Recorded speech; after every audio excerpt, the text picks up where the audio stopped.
webinar. We're really happy to have you all interested in this solicitation and grant opportunity. So welcome. My name is Rima Atung. I'll be the primary contact for this solicitation. And just a reminder to everyone, this webinar will be recorded, so the information is available to folks who weren't able to join today, and it will be posted on our the CJC's YouTube website. So, please keep that in mind. As part of that, we have turned the chat feature off on Teams. If you have a question anytime during the presentation, please feel free to use that raise hand feature and we'll be able to address your question.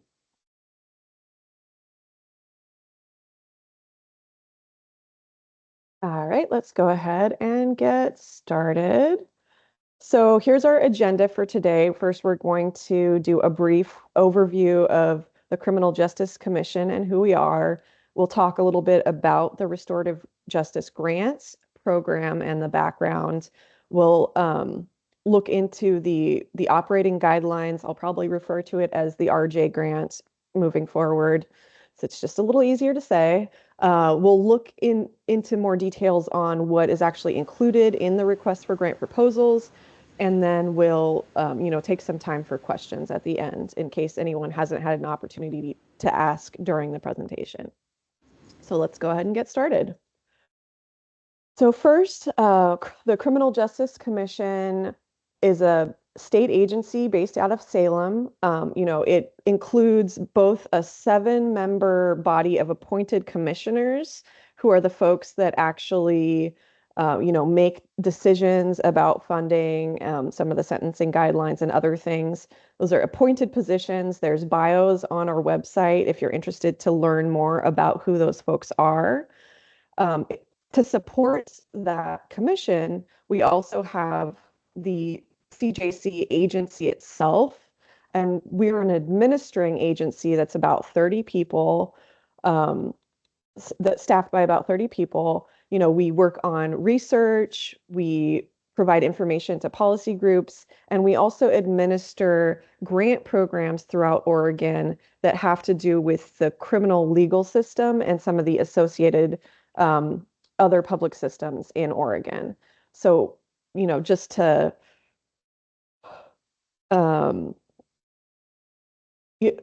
for example, we're doing a lot of work on that new behavioral health deflection program. That's a new grant program. We administer this restorative justice program. We also administer funds for the specialty court programs across the state.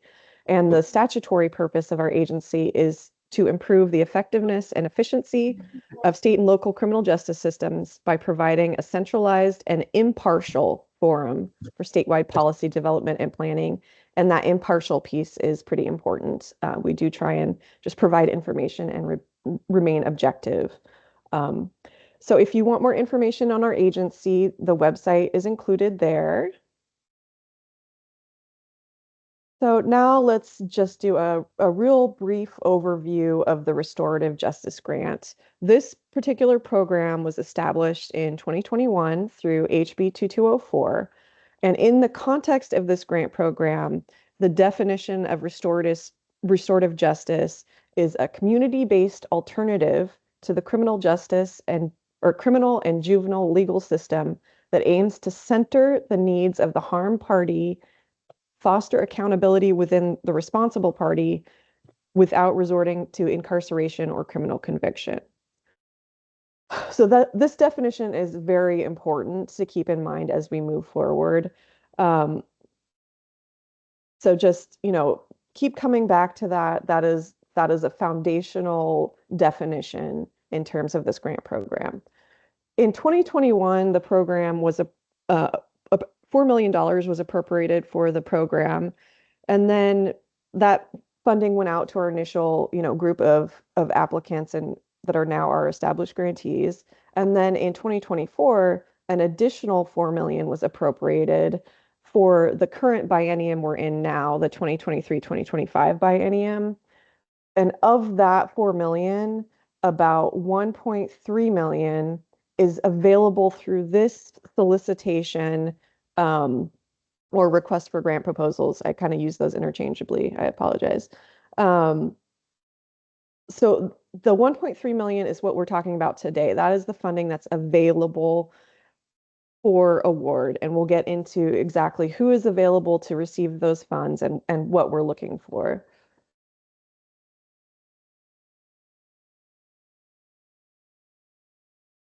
So just quickly to go through some other important information about this program. Um, there are operating guidelines and rules associated with all grant programs, including this one, and you need to keep those in mind and really familiarize yourself with those. Links to all of these documents are included in this presentation, so I would, really encourage folks to click on those links and read through those thoroughly. Um, the administrative rules, this first bullet here for this program, outline the specific rules associated with the funding that were established to make sure these funds are going towards the goals and objectives that the legislature identified when they established this program. So you want to look at those, and then the OAR 213 Division 40, which really gets into the program rules. Then the grant administration guide, the second resource here, is our agency's general administration guide. So that's rules across all of our grant programs. And that gets into things like allowable and unallowable costs, reporting timelines and expectations, and some of those requirements that just exist for all of our grant programs. You'll also want to look through the request for grant proposals itself. That RFGP document includes, all of that, all of those basic requirements, or excuse me, as well as some of the details we'll get into a little bit further in this presentation. And then this last link down here is actually to the online application form. So that's where you will need to go to submit your application to us. That's the only way we can get the application. And I just want to pause here for a second and see if anyone has any questions or anything yet. Oh, I see it looks like Heather put her hand up. Are you going to give us a copy of this so we can click in later? Yeah, we can share a link to this. Yeah. Thank you.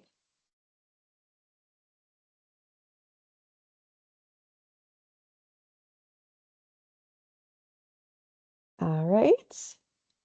So a little bit more on the grant program requirements. Again, please review all those links. There's a lot of information there. So we're just going to touch on a few things here. So the program must serve the definition of restorative justice that we talked about previously, and it also must be a front-end program.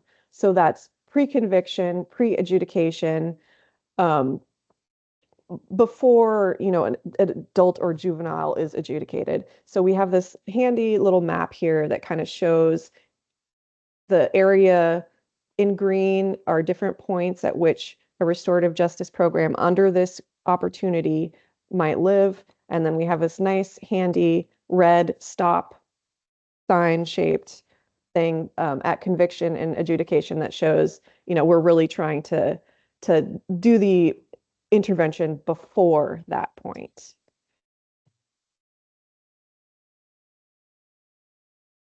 Some additional requirements that are outlined in HB 224 are that programs must center on the experiences of those harmed. They must encourage those who have caused harm to take responsibility and repair that harm. They should support persons who have been harmed, impacted community members, and the responsible parties in identifying solutions that promote healing, dialogue, and mutual agreement. There should be coordination with community-based organizations. This is really, envisioned as a community-based solution. And then the program should demonstrate an ability to work collaboratively with system partners. Eligible applicants include public and private entities. We'll get a little bit more into the definitions of what public and private entities include, and then some specific requirements for this RFGP a little later on in the presentation. But that's in general who is eligible to receive these funds. And there are two program types that can be funded. That's established RJ programs, um, can get funds to build upon those existing programs, and then new programs can also receive implementation funds to build out new RJ programs across the state. So a little bit more on those eligible applicants definitions. For the purpose of this grant program, public entities includes any of the 9 federally recognized tribes in Oregon, any public body, so that's state, local government, special government bodies, and then any private entity, so corporation, trust, or other organization that's not a public entity. Any of those folks can apply either jointly or separately for these funds. In addition to those eligibility and program requirements, the statutes also include a defined list of program preferences that are, grant advisory committee and commissioners kind of look at when determining whether or not to make these awards.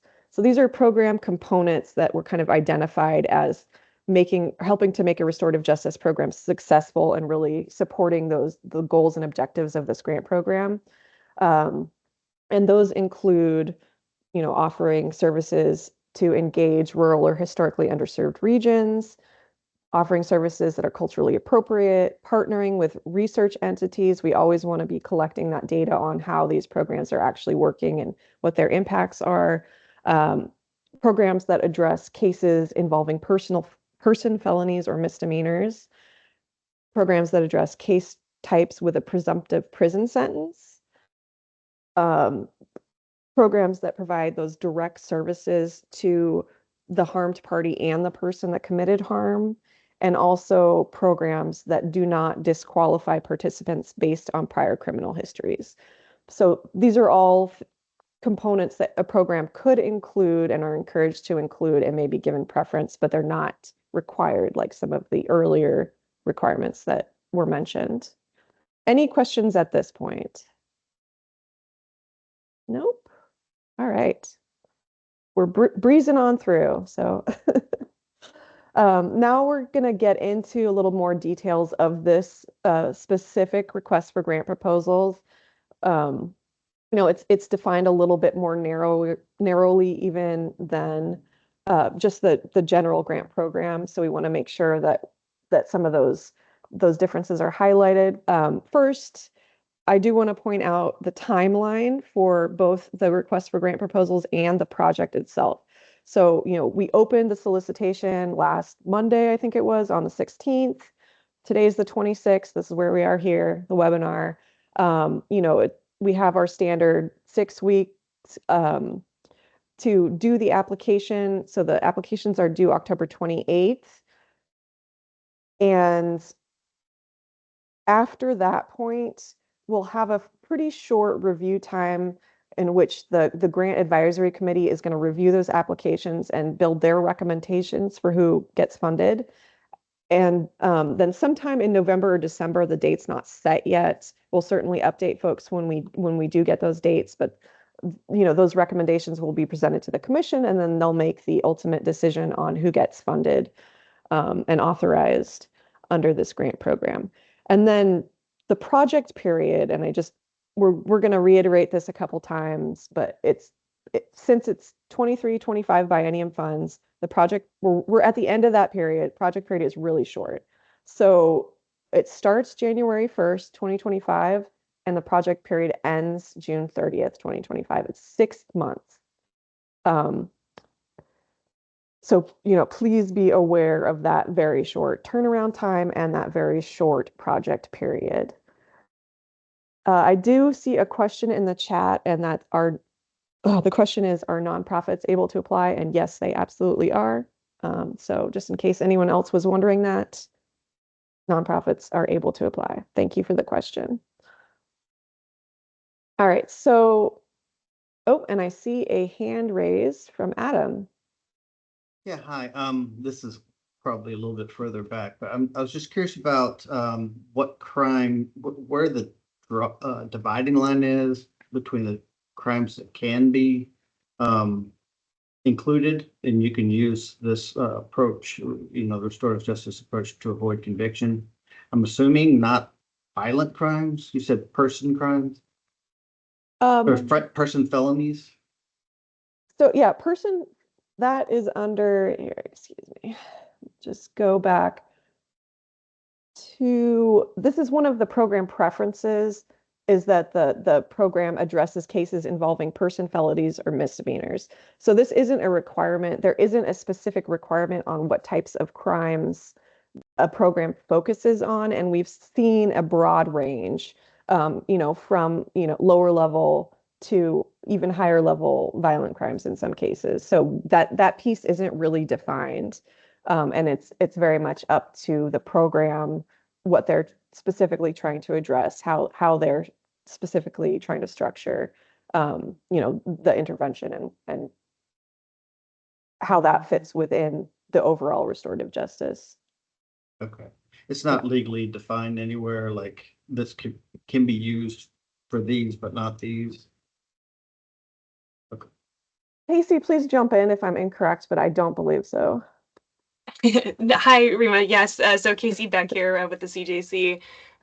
Thanks so much for your questions.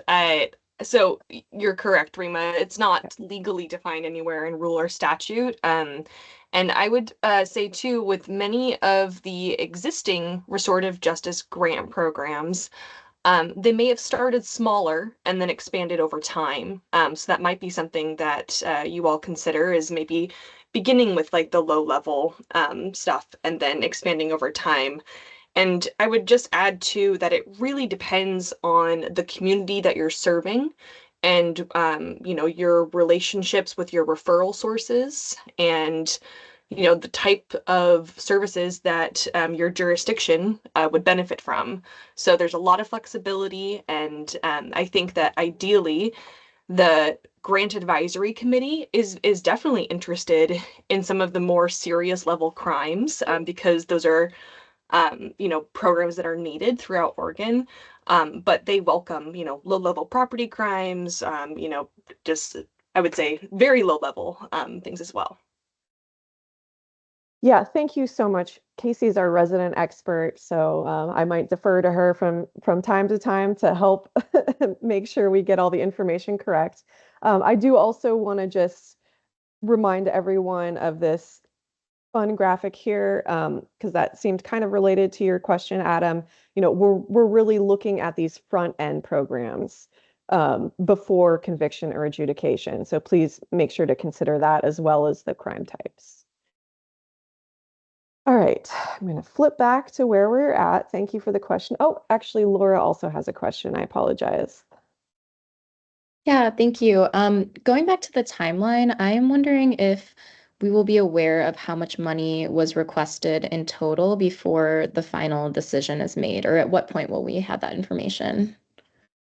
Money that's requested Oh. total across all applicants? Yes, exactly. So that information, our grant advisory committee meetings and our commission meetings are public, and that information will be part of the prep and part of the conversation during those meetings. So we'll definitely have that available then. Okay, perfect. Thank you. You're welcome. So back to the timeline and this the specifics of this request for grant proposals. Like I said, the available funding is $1,312,344. The project period is January 1st to June 30th of next year. And this opportunity is really open to only two types of applicants, and they have two different types of opportunities available to them. So the first is for our current grantees, the programs that are currently funded under this grant. They can apply for supplemental funds to build capacity of their current existing RJ funded programs. They're only eligible for capacity building funds. So that's, if they have additional staffing needs or service needs or something that are not currently covered under their program, they can apply for funds under this opportunity. For them, this application is available as part of their standard quarterly reporting process that they're already familiar with. It is just going to be another task on their quarterly report that they have the option to complete or not. And it includes, just a kind of more streamlined group of questions since we've already approved their program and they just need to justify, their requests for additional funds, say what the need is, what the funds will be used for, and respond to some of those program priorities. So they have kind of a streamlined application, and then they'll also need to submit their budget form. And again, this is all available as a task on their current, online SM Apply access as part of their quarterly reporting. The other group of folks that are eligible for this specific opportunity are new applicants that have not received RJ program funds and want to plan for implementing a new RJ program. So the anticipated product for this is a plan of action. Again, we know the time frame is really short. It would be just probably impossible to get a program fully operational during 6 months. So this is really envisioned as a planning period to make sure all of the partners are in place and to really detail out those the specifics of what your RJ program could look like and deliver a plan of action to us. So the next step would be to implement that RJ program. And as I mentioned previously, this program plan must align with all of those application review criteria, all the requirements of the grant that we went over previously. Any questions at this point? No? All right, we'll keep going. Oh, Andrea, looks like you have a question.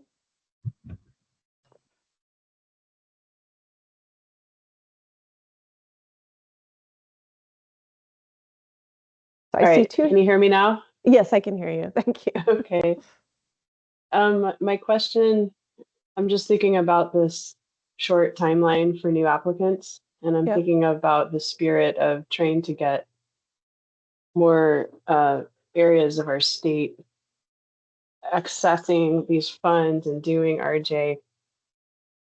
And I just wanted to let those on the call know. I mean, I know that the Six Rivers program has gotten a lot of attention, and I know that it took us probably 2 years really to get to an implementation phase. So 6 months is like a very short time period. So I'm just thinking like if there's ways we can partner for new applicants and ways that maybe these new applicants can kind of like be able to look at our program and learn from it. Because exposure for communities is so huge. And I think that's where we were at when we were like, where do we even start? And I'm just thinking, I'm just putting it out there in case CJC doesn't receive very many new applications, that maybe there's another way to do this for those new applicants where it's more like there is a planning grant that incorporates a look at the existing programs, kind of pulls those together to say what would work for certain communities, what wouldn't work. And that might get things moving quicker for an implementation phase. Thank you, Emily. I think you had some really great points there. It is a super short time frame. A reminder, this is purely money for that planning phase. Even for developing a plan, it's a short turnaround time. As we noted earlier, partnerships can apply. So if folks are willing and able to partner with each other, that's absolutely something that you can do. The hope is that, we're working on the legislative session is about to start for the next biennium. And I know that the hope in the RJ community is that more funds will be approved at that point. So we're trying to get the funds out that we have now available and make sure that those are used to their best use. And so these planning funds are really kind of just for those very initial stages. And thank you for your comments. I think those were some, it's always helpful to hear from folks who have had the experience. I see Emily's hand is also up. Hi. Do you have an idea of what percentage of the total amount will be given to already established programs versus new programs, since they're obviously not comparable in, in size, a total new program against an already established program? That is a great question. I don't have an answer for you. We really are trying to keep this an open solicitation. We're not sure what we're going to get from either side. So something that has definitely been under consideration and will be determined. Sorry, that's not much of an answer. Rima, if I would add to for Emily's question specifically, yeah, so we are expecting requests from both existing grantees to build capacity and then new applicants for the purposes of planning. However, I'd clarify that it's really just for those planning purposes. So 6 months, or do you want to take a training? Do you want to gather people around the table with paid time to discuss what this might look like if you were to apply for a real grant should it become available? It's not necessarily program operation expenses and personnel and stuff to that effect that we'd be expecting from applicants. It's what money do you need to take 6 months to truly plan a program, or plan for planning a program.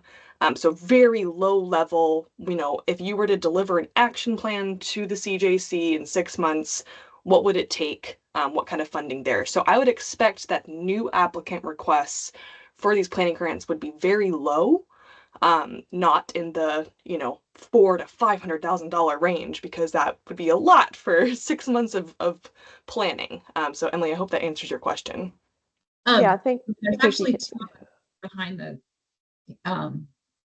microphone here, but I guess if I can just say this, I don't know how else to say it, but my assumption, it seems like there would be a priority given to already established programs, I guess is how we're asking the question, because they're such a known entity where planning programs aren't. So is there any sort of hierarchy going on there with decision making, regardless of the amounts we ask for, I guess? I mean, I guess, or are we just wrong to make that assumption? That is a great question. And so the grant advisory committee was very interested in expanding this program. So planning grants was identified as a priority for this funding. We didn't figure out any kind of weight for the current grantees versus new applicants, but that was it was a strong preference. That's why we designed the RFGP to be available to both. As Casey was saying, we really are trying to make this open to all kinds of planning activities. So it's a little bit different than some of the other opportunities we've had in the past, which I think is why we're a little vague, because we just really don't know what we're going to get back, and we're trying to stay flexible and open to what folks really need and what they propose. So again, I apologize. I don't have a yes or no to your question. They identified both as priorities, and we didn't figure out any kind of weighting between the two. That piece we'll have to really figure out once we get the applications back. Okay, thanks for that. You're welcome. And I see some more hands up, Teresa and Adam.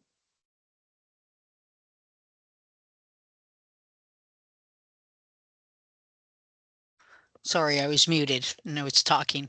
All right, thank you for that. I wanted to go back to that it's a 6-month grant even for the current grantees, and it's for planning in, okay, for current grantees, what is the criteria for them versus the new? Great question. So for current grantees, the only thing that they can apply for is supplemental funds to build the capacity of their existing program. So Oh, yeah, if you have more staffing needs, if you're, if you have more services you can make available to clients that if you have some piece of your program that needs to be built out a little bit more, yeah. then you can get funds for that. Okay. I want to ask too, if we're asking for that, will that then be, say we want to establish a new position that we feel is really needed, that will be a position we can continue to ask on the next round of funding, correct? Yeah, Okay. it's just the Okay. project period for this is to the end of the biennium. But what Okay. happens after that will be determined later. Okay. All right. Thank you. You're welcome. And then Adam, you had another question? Yes, so we would be a new applicant and Mhm. we would develop a plan. What is the potential of having that plan funded? It is a great question. I think we don't have an answer to that at this time. There are requests in some early drafts of budgets to include RJ funds, but the legislative session can't ever really be predicted. So I think the hope is there, but we don't have an answer at this time. Thank you. Welcome. All right, so I don't see any other hands up, so we're going to go ahead and move on. So this is just to reiterate, we have about $1.3 million available. We'll start the contracts and the funds will go out in January of next year. Project period is 6 months. Please design your budget accordingly. And please ask for the amount that you need and can justify within the grant rules and priority. And then just as Adam asked, we are all on hold waiting to see what will happen after this grant cycle and what funding may or may not be allocated to this program. And I see Amy put up her hand. Hi all, thanks. I had a quick question on your experience, if the disbursement of funds is starting in January 2025, what with contracts and kind of all the rigmarole, should we truly be planning for 6 months of spending, or what's the experience, to know kind of realistically how long we would have? Great question. We're hoping, the approval process can go very quickly. There's always a little bit of time that takes to actually sign contracts. As soon as that's completed, and that'll depend on, who the awardee is and what their internal process is for signing contracts, we can get them out pretty quickly, generally, once, all the awards are determined. Send out the PDF, they electronically sign, send it back. If we have the first disbursement scheduled for January, you'll be able to retroactively request funds back to the beginning of that period. Although there's sometimes is a little bit of delay in our state processing to actually get the money to you. So it might be like if the January 5th is the disbursement date, it might take a month or something to get our system in a line with yours and get the money to you, but you can get reimbursed all the way back to the beginning of that period, if that makes sense.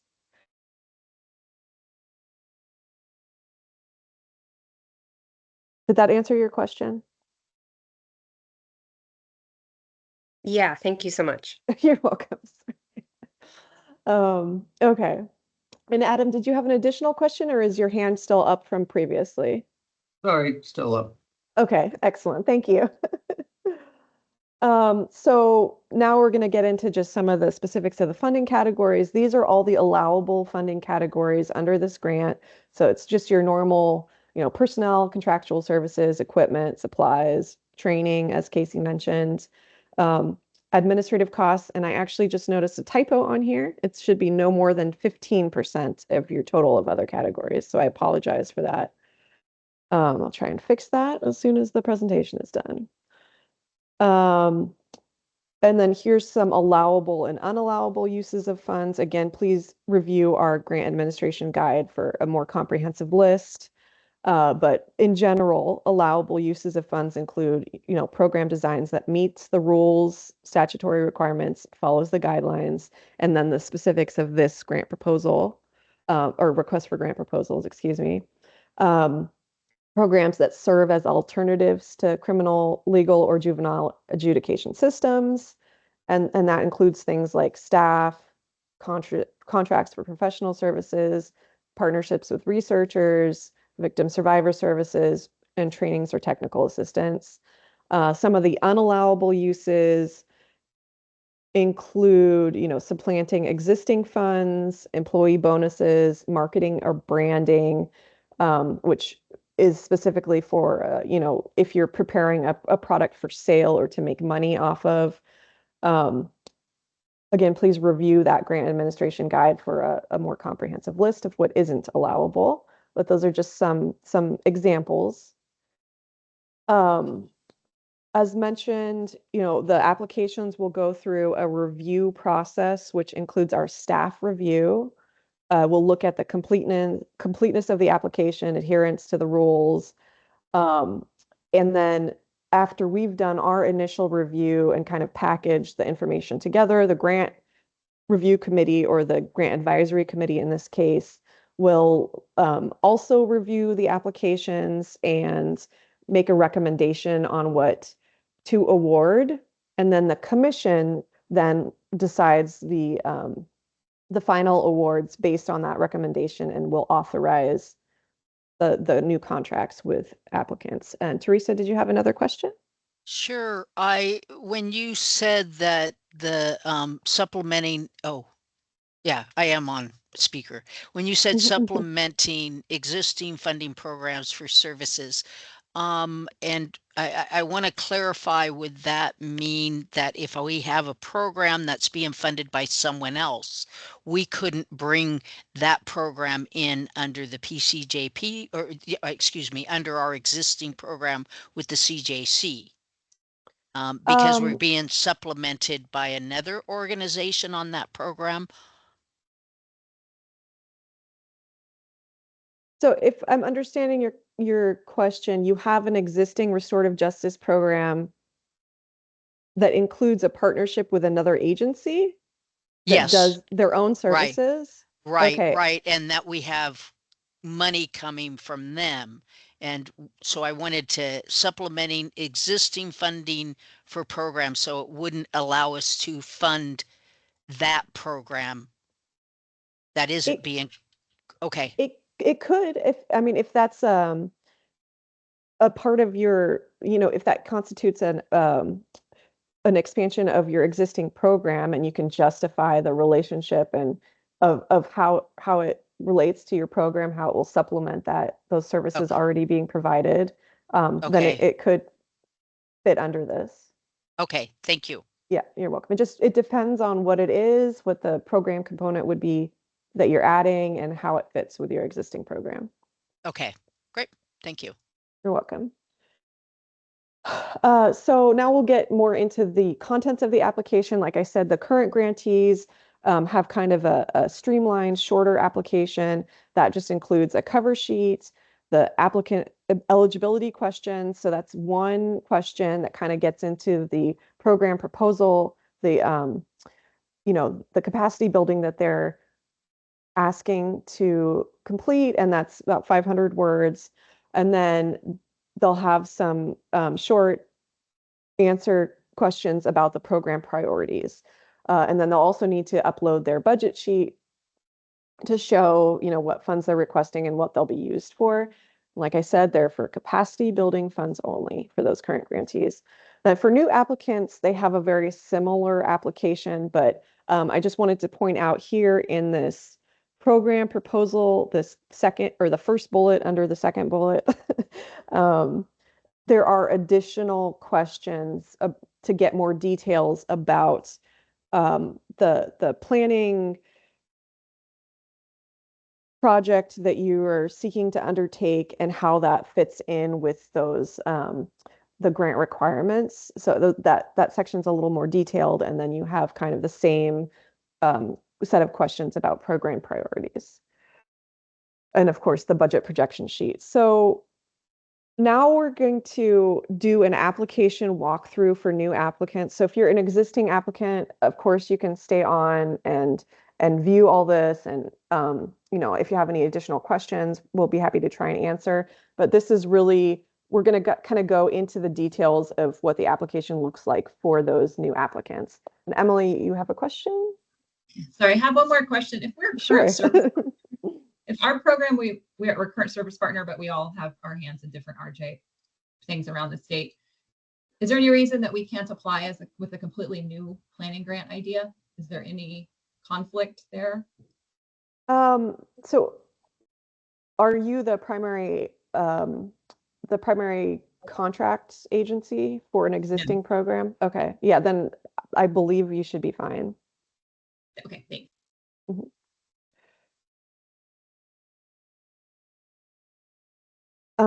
Okay, so this is what the online system we call SM Apply looks like for actually submitting the application. So when you click on that link that we've included, you know, you get to this page where there's all these tiles. You want to choose this tile that says Restorative Justice Grant Program Planning Grants.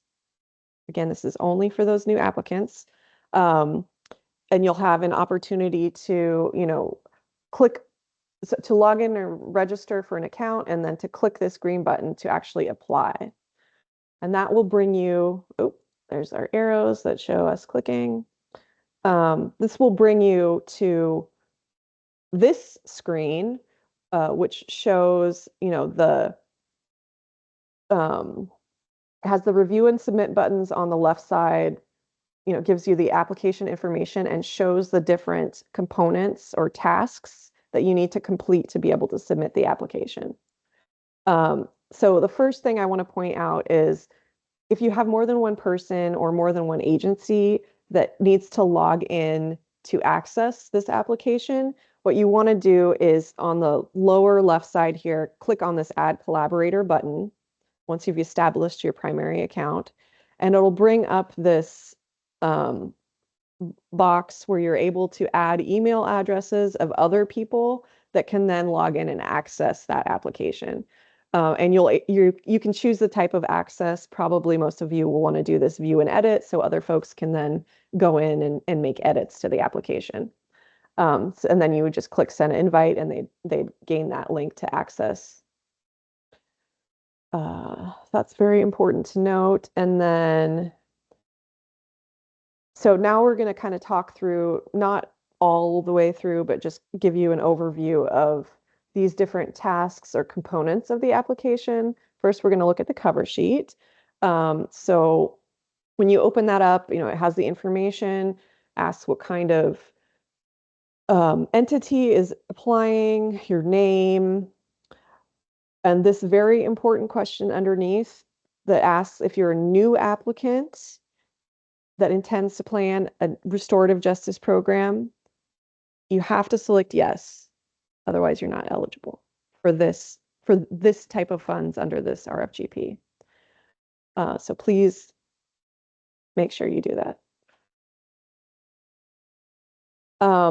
Then it has you fill in the, you know, your primary contact information. And then once you've completed filling in all of the different bits of information, you can hit save and continue. This button on the left here. And I kind of truncated everything, so on your screen you might have to scroll more to see all these different parts, but just so you know the important pieces. So if you hit save and continue, then what you get is you get this little circle here on the left side that's halfway green and halfway not filled in, and that shows that it's saved but has not yet been submitted. So if you hit the submit button, so sorry, if you go back and you hit this, sorry, mark as complete button, the one that's on the right, then your view kind of changes a little bit. You get a check mark by that component that was completed, and you're no longer able to access those data entry boxes to fill in information without doing additional steps. So that shows that you've submitted that piece of the application. If you want to make edits at that point, you have to access this little menu that's available through these dots at the top right-hand side.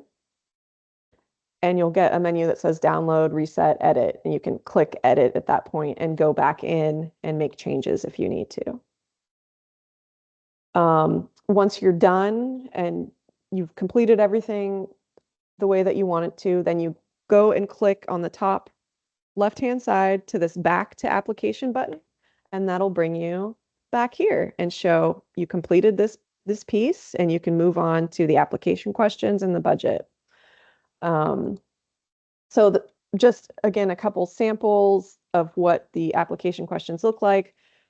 This is that section that I mentioned where we're asking for a little bit more detail for those planning grant applications. So, some of the questions are like, describe your proposed program, goals and objectives for creating this program. And then it has kind of these 500 or 250 word limits for each of these different questions. The second section that actually everyone has to complete is the program priorities section. So this gets into those optional but encouraged program components that we went over, such as, does your program offer services to intend to offer services that engage in rural or historically underserved regions in Oregon? If you click yes to any of these priority questions, you'll be given a very small text box to enter a little bit more information. The word limit is pretty short. It's only 150 word for each, 150 words for each of these program priorities. So just please keep that in mind. If you click no, you won't need to enter anything, but if you click yes, you will need to provide a little bit of additional information. Once that section is complete, then you have the budget. I apologize. I seem to not be able to talk this morning. So you have the budget projection sheet upload. Here's a sample on the right here, kind of what that budget sheet looks like. There's a link to it in the application itself. There's a link to it on our website where you can download the Excel sheet. And this is just an Excel sheet that is locked in a lot of areas, but allows you to go in and fill in, by items and budget category, what your request includes. And then you can't really see because this is a tiny little picture, but on the right-hand side, there's a little bit longer section where you can put in a narrative, just a real short explanation of each budget item. So you can say how that item and those requested funds ties back to your project and the priorities. So we would definitely encourage you to put some information in there to show that and how the funds you're requesting actually, support this grant program. And again, please refer to that grant administration guide for the full list of allowable and unallowable expenses. And just to reiterate again, the narrative really does make a difference and help us in determining, the appropriateness of your request. This is a competitive opportunity. Like we mentioned, we're not entirely clear on how different things are going to be prioritized. So if you provide information that's really, really helpful for us when we do the review, it helps us know why you're asking for these funds and how those fit. So I encourage you to use those narrative sections as appropriate. And I see Amy has an additional question. Yeah, I'm sorry, were you referring to a narrative like it's small on my screen, so is there a column that's a narrative, or do you mean in answering the questions previously we need to reference things that are in our budget? That is an excellent question. There, in that last column on the budget form, there is space to enter a short narrative for that specific budget item. So that's where we would want to have that specific information on that budget item. You don't need to include it in the actual online form through SM Apply as well. Okay, Yeah, thanks. you're welcome. It's a very good question. All right, so once you have completed those sections and hit that mark as complete button on the bottom of each of those pages, you'll see the check marks for each of the application sections, and you can review it at that point. And then you can also submit. So until you hit this green button, until you have all these check marks that show you've completed all the sections and you hit this green submit button, it hasn't been fully submitted. So make sure you do that. And at that point, once you hit submit, you'll get an email from the system, just an automated email that says that your application has been submitted. So make sure you get that automated email. And there's the button, the arrow showing that you need to check those check marks, make sure they're all completed. And just a reminder, so, the grant solicitation is out. Their applications are due October 28th. And like I mentioned, we're anticipating the grant advisory committee, and that's another typo, I apologize, to meet early November, the commission to meet in November or December, and then make those final award decisions and contracts to get out as soon as we possibly can, so we can get the funding going in January. Just a few more things to remember. Pay attention to those word limits, be focused and direct in your answers, review all the materials that we included in that slide with the requirements and grant administration guide and all that. We can answer some questions that you have, such as how program rules apply, what a program requirement means, what the RFGP means if it's not clear. And then, of course, troubleshooting if you have trouble actually getting on to SM Apply and submitting the application. We can't we can't help you with other types of things, though, such as reviewing answers, answering specific questions about how to build your program or ask for funds, or answering who else is applying and how much money do they want, during this part of the process. So please keep that in mind. If you have questions, please feel free to contact me, and Avery is our grant liaison for this grant. She is an excellent resource as well. And then also, I just wanted to note, if you want to just join our interested parties list generally and get more information about, upcoming opportunities, please feel free to email us as well, and we can add you to that list. Any additional questions?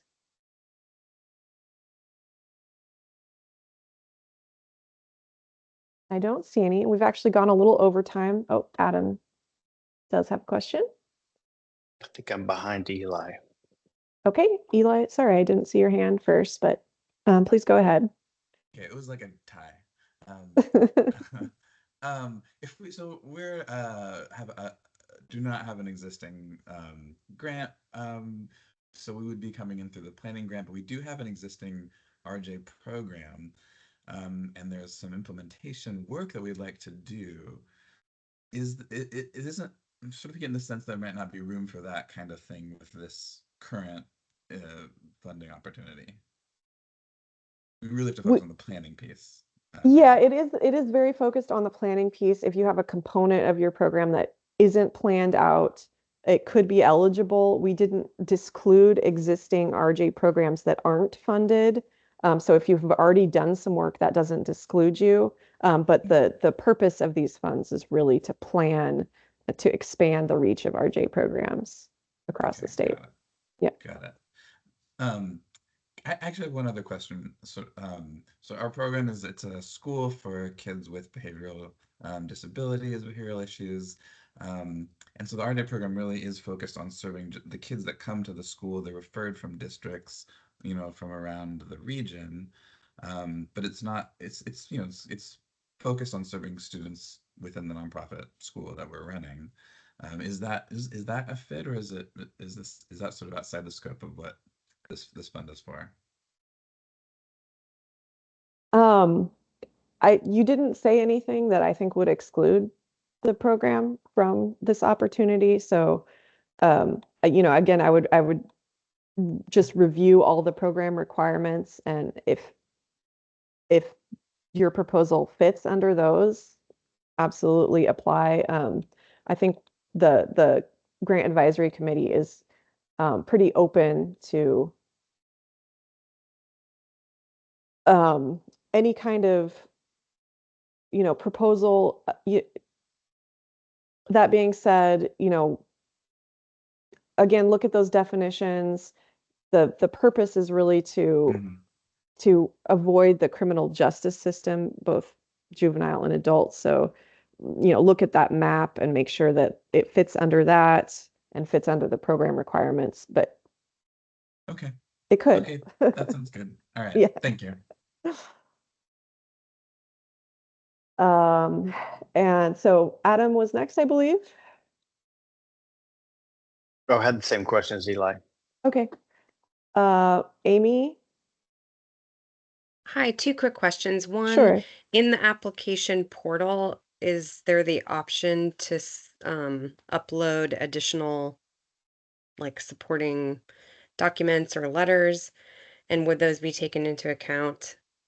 And then my other question was more, I don't know how much you'll be able to answer it, but some of those questions are very specific and presume that you know the outcome of your planning process. And I'm just trying to wrap my head around how much the grant committee expects that you know before. You know what I mean? It's like holding Yep. intention, like a planning process that could really inform you with the right stakeholders, and this idea that with a lot of specificity what the outcome goal is. So I'm just trying to hold that in my head, and I'm wondering if there's anything you can tell us about that. So to answer your first question first, no, we didn't include any additional optional uploads. Again, we're trying to keep this really focused and kind of streamlined because it is such a short turnaround and project period timeline that we're working with. So the answer to that question is no. For the second question, another excellent question. We tried to word it so that if you don't know the answer at this point in time, you can kind of provide as much information as you have, but we're not anticipating that folks, especially if they're in the really early stages of planning something, are going to necessarily be able to answer all those questions.